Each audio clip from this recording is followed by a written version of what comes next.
దాని మీద దాదాపుగా 2981 పోలింగ్ కేంద్రాలలో జరిగిన ఎన్నికలు 116 మున్సిపాలిటీసు అలాగే 7 కార్పొరేషన్లకు జరిగిన ఎన్నికల్లో కాంగ్రెస్ అండ్ బీఆర్ఎస్ పార్టీ డి అంటే డి అన్నట్టుగా పోటీ చేసిన సంగతి తెలిసిందే. అలాగే బీజేపీ కూడా తన ఉనికిని చాటుకునేందుకు అన్ని రకాలుగా కష్టపడిన పరిస్థితి అయితే కనబడింది. అంతమంది బీజేపీ నాయకులు హై క్యాడర్ దగ్గర నుంచి అందరూ కష్టించినట్టుగా తెలుస్తుంది. అయితే మొత్తానికి మొన్న సాయంత్రానికి వచ్చిన ఎగ్జిట్ పోల్స్ మరి ఎంతవరకు ఎగ్జాక్ట్గా కాబోతున్నాయి? మొన్నటి అంటే తెలంగాణ ఎన్నికల దగ్గర నుంచి ఎగ్జిట్ పోల్స్ తెలంగాణలో వేవ్ కనుక మనం పరిశీలిస్తే తెలంగాణలో ఎగ్జిట్ పోల్స్ కాంగ్రెస్కి అసలు ఏమాత్రం రాదు అనుకున్న దగ్గర ఖచ్చితంగా కాంగ్రెస్ సాధించిన పరిస్థితిని మనం ఆనాడు చూసాం. ఆ తర్వాత జనరల్ ఎన్నికల్లో ఎగ్జిట్ పోల్స్ ఏదైతే చెప్పినాయో పార్లమెంట్ ఎలక్షన్స్ సంబంధించి తెలంగాణలో అది ఎగ్జాక్ట్గా ప్రూవ్ అయిన సంగతి తెలిసింది. ఆ తర్వాత జూబ్లీ హిల్స్ ఎన్నికల మీద కూడా ఎగ్జిట్ పోల్స్ అన్నీ బీఆర్ఎస్ పార్టీకే అవుట్రేట్గా సపోర్ట్ చేసిన పరిస్థితి ఉంది. కానీ అది కూడా బెడ్స్ కొట్టింది. అంటే తెలంగాణలో వరుసగా ఏ ఎన్నిక చూసినా ఎగ్జిట్ పోల్స్ ఎందుకో కాంగ్రెస్కి అనుకూలంగా ఇవ్వని పరిస్థితే ఉంది. కానీ ఆ సమయంలో జూబ్లీ హిల్స్ ఎన్నిక సమయంలో మగధా న్యూస్ కూడా ఎగ్జిట్ పోల్లో మేము ఒక కాంగ్రెస్కి ఎలాంటి ఎడ్జ్ ఉంది అన్న కోణంలో మేము డివిజన్ల వారీగా ఇవ్వడం ఆ రోజు జరిగింది. ఎగ్జాక్ట్గా అది కూడా అదే అలాంటి రిజల్టే వచ్చింది. ఈ నేపథ్యంలో ఈ 2 రోజుల నుంచి ఎగ్జిట్ పోల్స్ మరి ఈ మున్సిపాలిటీలో ఎలాంటి ప్రభావం చూపించబోతున్నాయి అనేది చాలా ఆసక్తికరంగా మారింది.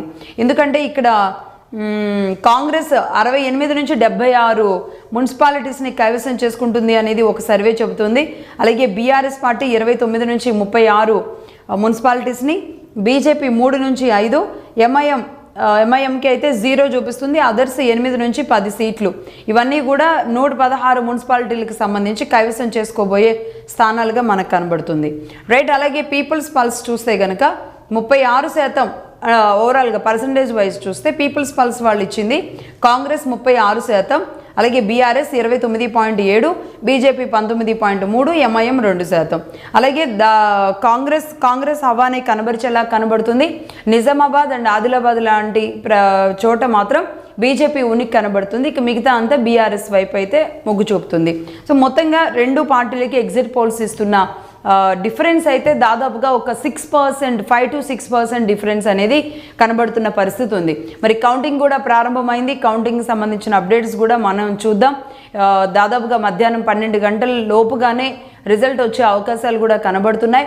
దీనిని అంటే గ్రౌండ్ లెవెల్లో జరిగే ఎన్నికలు కాబట్టి మున్సిపాలిటీస్లో ఆధిపత్యం అధికార పార్టీలో ఉన్న వాళ్ళకి ఉంటే గనక పనులు త్వరగా అవుతాయి అన్న మైండ్ సెట్లో ప్రజలు కూడా ఉంటారు. కాబట్టి అధికారంలో ఉన్న కాంగ్రెస్ పార్టీయే పూర్తి క్లీన్ స్వీప్ చేస్తుందా లేదంటే మిక్స్డ్ ప్రభావం కనబడుతుందా?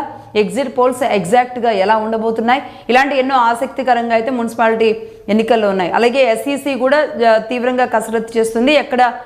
ఎలా అయితే ఎన్నికని జాగ్రత్తగా నిర్వహించుకుంటూ వెళ్లారో కౌంటింగ్ దగ్గర కూడా ఎలాంటి ఘటనలు జరగకుండా ముందస్తు జాగ్రత్తలతో అలాగే పకడ్బందీ చర్యలతో ముందుకెళ్తున్న పరిస్థితి కనబడుతుంది.